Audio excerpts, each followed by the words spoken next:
Good day, everyone. Today's nugget is titled Generational Blessings.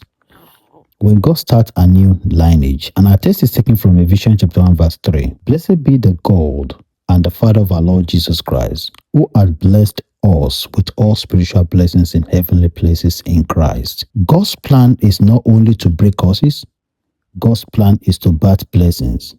Ephesians 1:3 says, You are blessed with all spiritual blessings, meaning heaven has already given you a full inheritance in Christ. So you are not trying to beg for what God already granted. You are learning to walk in it.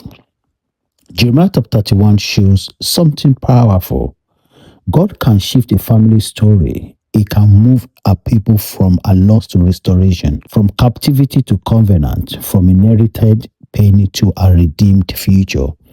That means your life can become the turning point where the story changes. Exodus 20 verse 6 says, God shows mercy unto thousands of them that loved him. One surrendered life can become a blessing pipeline for generation.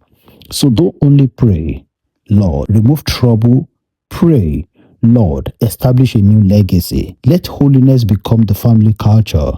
Let wisdom become the family language. Let favor become the family testimony. And our declaration is, in Christ Jesus, I'm the start of a blessing lineage.